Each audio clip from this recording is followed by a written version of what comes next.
औज़ुबिल्लाहि मिनश्शैतानिर्रजीम बिस्मिल्लाहिर्रहमानिर्रहीम।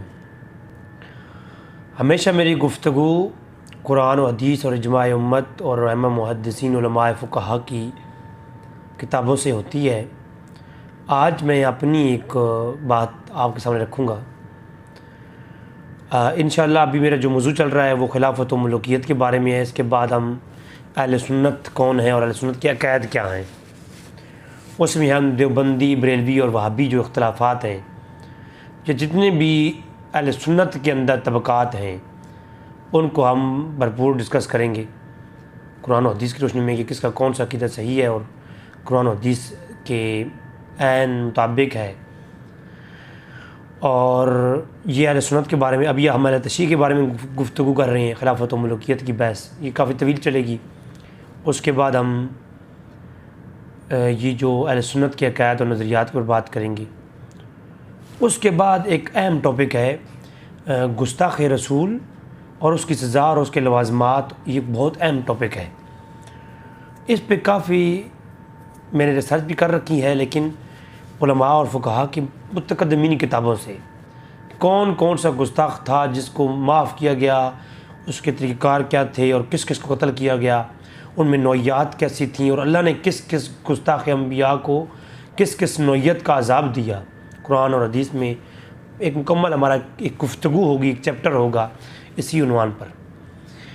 आज मैं इस मौज़ू को थोड़ा टच करना चाहूँगा। एक सवाल रिसीव हुआ मुझे, एक भाई ने सवाल किया भाई कि डॉक्टर तैयब कादरी ने मुमताज़ कादरी को कातिल डिक्लेयर किया था और ये फतवा दिया था एक बड़ी तवील गुफ्तगू के बाद कि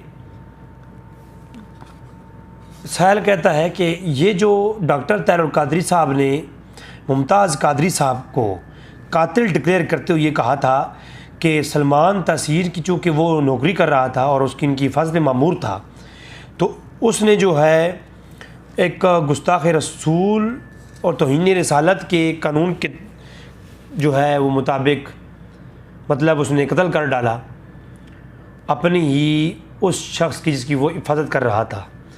डॉक्टर तैयब कादरी साहब ने कहा कि ये जो है गलत है और मुमताज़ कादरी कातिल है, उसका ये फ़ेल जो है गलत है, इसकी हिमायत नहीं की जाएगी। तो डॉक्टर तैयब कादरी साहब ने जब ये कहा कि मुमताज़ कादरी कातिल है और गुस्ताख़ रसूल को कत्ल करने का ये तरीक़ाकार और ये जो निज़ाम है ये गलत है, तो डॉक्टर तैयब कादरी के ख़िलाफ़ एक पूरी तहरीक बना दी गई और उसके ख़िलाफ़ एक प्रोपगंडा किया गया। अब सैल का जो बेशक सवाल है वो ये है, मेरे ख़्याल में इनका मनहजुल कुरान से ताल्लुक़ है। अब दूसरी बात, उन्होंने आज मुझे क्लिप सेंड किया इलियास कादरी साहब का, जिसमें ये तहरीर थी कि दो लोगों ने जो एक हिंदू को कत्ल किया है इंडिया के अंदर, जो गुस्ताख़ रसूल हिंदू था, उसको दो दावत इस्लामी के भाइयों ने कत्ल कर दिया। अब जो है इलियास कादरी साहब ने कहा कि हमारे साथ उनका कोई ताल्लुक़ नहीं है, ये हुकूमत वक्त का काम होता है, इस तरीके से गुस्ताख़ रसूल कत्ल करना ठीक नहीं है। पहले तैयब कादरी साहब ने कहा था कि ये काम ठीक नहीं है, तो सब ने कहा था कि ये तैयब कादरी साहब ने गुस्ताख़ रसूल की हिमायत की है। अब इलियास कादरी साहब का ये मौक़िफ़ आया कि वो जो कातिलीन हैं, ये गुस्ताख़ रसूल को जिन्होंने कत्ल किया है, वो उनके साथ हमारा कोई ताल्लुक़ नहीं है और वगैरह वगैरह वगैरह, उनका इस अमल की भी तरदीद हो गई। अब आज जो एक बहुत बड़े मुहक्किक, और मैं उनको अपना उस्ताद भी एक मानो में समझता हूँ कि उनकी कई वीडियो से मैंने बहुत कुछ सीखा है, और अहले सुन्नत के बहुत बड़े चिराग और बहुत अजीम आलिम और जिनकी तारीफ़ करूँ कम है, अल्लामा हज़रत अल्लामा मौलाना मुफ्ती राशिद महमूद रिज़वी साहिब दामत बरकातुहु आलिया व क़ुद्सी अहमद ज़ालिम तवज़लाली, आपने आज एक बयान उनका मेरे सामने से गुजरा, उनका भी उन्होंने हवाला दिया और वो बयान मैंने पूरा सुना है। उसके अंदर भी वो यही कह रहे हैं कि फतवा रिज़वी के हवाले से कि गुस्ताख़ रसूल को सज़ा देना अवाम का हक़ नहीं है, बल्कि किसका हक़ है? हकम वक्त का या काजी का वक्त का। उन्होंने फैसला करना है इसको कत्ल करना है या नहीं। एक आम खड़ा होकर के ये काम करेगा तो उसके लिए ये हरगिज़ ठीक नहीं है।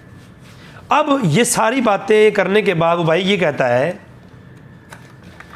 कि मुमताज़ कादरी के उस फेल को सही कहना और डॉक्टर तैयब क़ादरी साहब के मौक़िफ़ को गलत कहना और मुतसाबाना किस्म के बयानात को जारी करना और एक तहरीक को ला खड़ा करना, और इसके मुकाबले में अब फिर जो है दावत इस्लामी के लोगों से ला तलकी का इज़हार करना और फतावा रज़िया के हवालों से इस बात की तायीद करना कि गुस्ताख रसूल को सज़ा देना हुकूमत वक्त और नाफिज करने वाले निज़ाम का हक़ है, न कि हर आवाम और आमतुन्नास का ये काम नहीं है। तो अब यूँ कहते हैं कि जो पहले वाली बात थी वो सही है, या डॉक्टर तैयब क़ादरी साहब के ख़िलाफ़ जो आवाज़ उठाई गई या ये ठीक है, या तो मुमताज़ कादरी भी ठीक नहीं थे और आज ये दोनों भी ठीक नहीं हैं, फिर तो मान सकते हैं। और वो ठीक है और ये गलत है, तो इनकी तायीद नहीं और उनकी तायीद, तो ये नहीं, ये कुछ बात समझ से बालातर है। तो ये एक सवाल मिक्स करके बनाया गया। तो मैं अपनी इस पे ये वजाहत करना चाहूँगा कि गुस्ताख रसूल को या गुस्ताख अम्बिया, ये तो बहुत बड़ी बात है। अम्बिया और असहाब और आले बैत रिज़वानुल्लाह अजमईन अलैहिस्सलाम, आपकी इन ज़ात मुक़द्दसिया के जो बाल मुबारक हैं, इनकी तौहीन करने वाला वाजिबुल कत्ल है। मेरी ताक़ीक़ जो मैं अर्ज़ करना चाहता हूँ, जो मैं अपनी ज़ाती राय पेश कर रहा हूँ, इसके ऊपर जो है मैं भी कोई डाउट कर सकता है, जो भी, मैं किसी किताब के हवाले से बात नहीं कर रहा। इंशाअल्लाह इसमें मैंने कहा एक पूरी सीरीज़ लाऊंगा कि गुस्ताखों के साथ अल्लाह ने क्या सलूक किया कुरान में, जिन्होंने अम्बिया की ज़ात की तौहीन की, उन पे अल्फाज कसे, और फिर अल्लाह ने क्या सज़ा उनको दी है। और फिर जो नबी के सामने या अम्बिया के ज़मानों में उनकी गुस्ताखी करने वालों का अंजाम क्या हुआ, और ज़ात अक़दस हज़रत मोहम्मद सल्लल्लाहु अलैहि वसल्लम आपके गुस्ताखानान के साथ असहाब और आले बैत ने क्या सलूक किया, वो एक हमारी गुफ्तगू दयाल की रोशनी में आएगी। मेरा यहाँ एक निचोड़ करते हुए ये कहता हूँ कि गुस्ताख रसूल बड़ी बात है। नबी की तरफ किसी चीज़ की निस्बत हो, उसकी तौहीन करने वाला भी काफिर है और वाजिबुल कत्ल है। वो नमाज पढ़ता हो, वो रोज़ा रखता हो, वो कितना बड़ा हाजी और नमाजी हो, उसने अगर हजूर की तरफ किसी निस्बत की भी तौहीन की, वो वाजिबुल कत्ल है और उसकी सज़ा मौत है। अब बहस आ जाती है सज़ा मौत देनी किसने है, तो इसके दो हल हैं। पहली, अगर निज़ाम मुसलमानों का है तो हाकिम वक्त और इंतज़ामिया देखेगी, उनके सामने एक पंचायत की सूरत में ये मामला लेके जाया जाए, गुस्ताख को लेके जाया जाए, और फिर जिस अल्फाज से उसने गुस्ताखी की है उसके गवाह पेश कर दिए जाएं और उसके ऊपर सज़ा सुना दी जाए और सज़ा मौत की सज़ा सुनाई जाए। अगर हाकिम वक्त इस तरह का फ़ेल नहीं कर रहा, तो फिर जो है कम से कम उलमा का एक जमात उसके बारे में कोई हुक्म सुनाएगी। इस दौर के अंदर खुसूसन एक उलमा की एक जमात इस बात पर इत्तफाक़ कर ले कि वो बंदा गुस्ताख है, और फिर उसको कोई कत्ल कर दे, तो फिर उसके बारे में कोई दूसरी राय नहीं होगी। हाँ, अब ये इंतज़ार करता रहे बंदा कि गुस्ताखाना, यहाँ चोरी के केस वाले, छोटे छोटे केसों वाले, उनके सालों साल केस लड़ते हैं, तो ये बड़े केस तो सालों साल क्या ज़माने गुजर जाते हैं, पड़े रहते हैं, इनको देखता कोई नहीं है। लिहाजा अगर हाकिम वक्त और काज़ी वक्त इसका फ़ैसला करे सज़ा मौत का, तो बहुत अच्छी बात है। अगर नहीं, तो उलमा की एक जमात जिसके बारे में ये राय कायम कर दे और ये फतवा जारी कर दे कि वाजिबुल कत्ल है, उसे कोई भी कत्ल कर देगा तो उसके बारे में जो कातिल है उसको सज़ा नहीं दी जाएगी। इस पर इंशाल्लाह दलाइल भी आएंगे और गुफ्तगू भी इस पर होगी, और उलमाए फुक़हा की इबारात, फतवा शामी, रद्दुल मुख्तार, इंशाल्लाह इसके ऊपर हमारी गुफ्तगू इमाम नुजैम हनफी का मौक़िफ़ है। और ये जनाब मल्ला अली कारी रहमतुल्लाह की, तो इसके ऊपर जो काम है, इस काम गुस्ताख रसूल के मुतल्लिक़ जो काम है, वो तो लाजवाब किस्म का है। अल्लामा खफाजी रहमतुल्लाह, तकरीबन इबारात की भी एक पूरी फहरिस्त है, इस पर कई एपिसोड आएंगी। कुरान और उसके नज़रिया गुस्ताख रसूल के मुतल्लिक़ और उसकी सज़ा के मुतल्लिक़, फिर हदीस और गुस्ताखान रसूल और गुस्ताखान अम्बिया के मुतल्लिक़ हदीस में जो दलाइल है और उनकी सज़ा है, तो न सिकती से तो वाज़े है, और सज़ा देने की नोयत भी बताई है कुरान ने भी और हदीस ने भी, किस ने किन किन तरीक़ों से सज़ा देनी है, वो सब कुछ है। और इसी के बाद जो है उलमा और फुक़हा की किताबें भरी पड़ी हैं। अच्छा, एक सवाल यहाँ पर ये भी बनता है कि अगर गुस्ताख रसूल माफ़ी मांग ले तो माफ़ कर दिया जाएगा? नहीं, माफ़ नहीं किया जाएगा। गुस्ताख रसूल को जो कत्ल किया जाएगा, ये कत्ल गुस्ताखी करने की वजह नहीं है कि उसने गुस्ताखी की है तो इस वजह पर उसे कत्ल किया जा रहा है। नहीं, उसने एक फेल किया, उसकी हद जारी हुई है और ये कत्ल करना उसकी हद है। अगर वो तौबा कर लेता है तो अल्लाह उसे माफ़ कर देगा, अगले जहान के उसके हिसाब किताब बराबर है। दुनिया में उसकी जो सज़ा है, जिससे वो हद जारी की गई है, वो लगानी ही लगानी है। कत्ल उसे किया जाएगा, इसकी कोई दूसरी राय नहीं है। अल्लाह भी माफ़ कर दे, कोई आयत नाजिल हो जाए तो वो एक अलग बात है, या रसूल किसी को कह दे कि इसको कत्ल नहीं करना, वो एक अलग बात है। इसके बाद अगर कोई सहाबी भी कह दे कि इसको कत्ल नहीं करना, तो मेरे ख्याल में ऐसी कोई शरीयत की नस्ल नहीं है। जो मेरी कहने का जो अर्ज़ है वो ये है।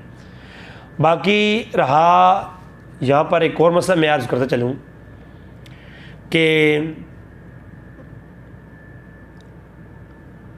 गुस्ताख रसूल अगर तौबा करे तो उसकी तौबा कबूल की जाएगी, उसकी तौबा का इनकार नहीं किया जाएगा। ये भी सुने, अगर गुस्ताखी करने वाले की तौबा साबित हो तो वो उसकी तौबा कबूल की जाएगी, उसका इनकार नहीं होगा। लेकिन अगर फुक़हा उस पर हद जारी कर दें कत्ल की, तो उसे कत्ल किया जाएगा। जैसा कि एक ज़िना करने वाली औरत या मर्द, उसको रजम करने का हुक्म उस पर कायम हो गया हो, अब वो तौबा कर ले, माफ़ी मांगे, जो मर्ज़ी करे, काजी की हाँ या सब लोग उसे माफ़ भी कर दें, अब उसके ऊपर जो वो सज़ा है वो तो ऐद होगी। इस पर कई दलाइल हैं। सही बुखारी में है, वो एक शख्स शराब पी के हजूर की बरगाह में आ गया, हजूर ने कहा से कोड़े लगाए, वापस चला गया। फिर अगले दिन फिर पी के आ गया, कोड़े लगाए गए। अब ये नहीं कि वो माफ़ी मांग ले तो उसे कोड़े नहीं लगाए जाएंगे, कोड़े लगाए जाएंगे। खैर, ये एक लंबी बहस है। मैंने किसी के इख्तलाफ को नहीं छेड़ना, उलमा के अपने मसाइल हैं वो जो बयान करते हैं। मेरे नज़दीक जो फतावा रिज़विया की इबारात हैं वो सबसे बेहतर अहले सुन्नत के यहाँ गुस्ताख़ रसूल का फतवा है।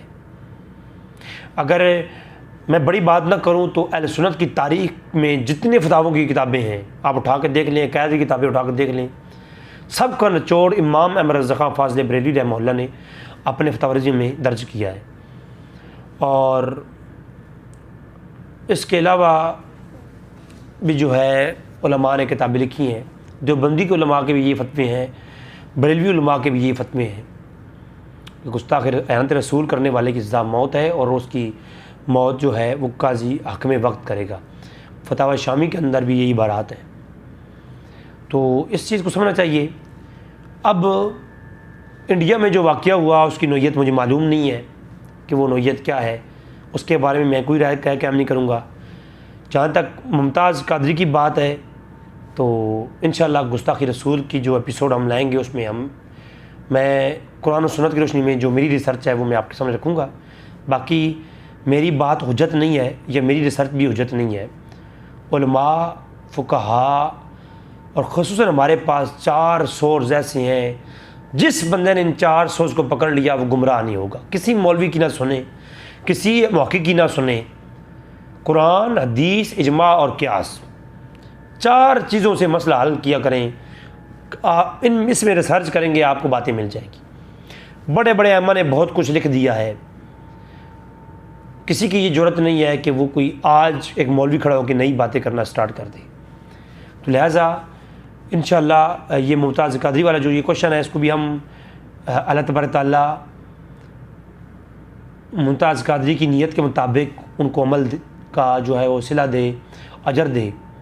और गाज़ी इल्मुद्दीन शहीद रहमहुल्लाह, मुमताज़ कादरी रहमहुल्लाह, उनकी अल्लाह तबारक ताला इक़दाम का उनको नफ़ा दे। तो असल हक़ाइक़ अल्लाह की ज़ात जानने वाली है। शरई एतबार से इंशाअल्लाह हमारी डिस्कशन इस मौजू के ऊपर आने वाली है। हम ये खिलाफत व मुल्कियत सीरीज़ के बाद अहले सुन्नत अक़ाइद और नज़रियात, और उसके बाद इंशाअल्लाह अयानात रसूल और अंबिया की गुस्ताखी और सहाबा किराम की गुस्ताखी करने वालों की सज़ा कुरान और हदीस की रोशनी में इंशाअल्लाह हम डिस्कशन करेंगे। अल्लाह तबारक तआला से दुआ है कि ताला हमें समझने की तौफ़ीक़ अता फ़रमाए और अंबिया की गुस्ताखी जैसी बख्ती से बचाए। अल्लाह अंबिया की निस्बतों का कोई गुस्ताख हो तो वो भी जो है वो काफिर है। ये तो बड़ी बात है, अंबिया की तो बहुत बड़ी बात है। इन्न सफ़ा वल मरवत मिन शाइरिल्लाह। मेरे उस्ताद जी थे एक, अल्लाह तबारक तआला उनकी कब्र पर करोड़ों रहमतें फ़रमाए। एक दिन इसी मौजू पे हम बैठे हुए थे तो बात चल पड़ी। हम शागिर्द बैठे थे मदरसे के अंदर, तो उस्ताद जी बैठे थे, तो एक बंदे ने कोई सवाल कर दिया। तो उन्होंने कहा कि गुस्ताख़ रसूल के मुतालिक बात करते हो।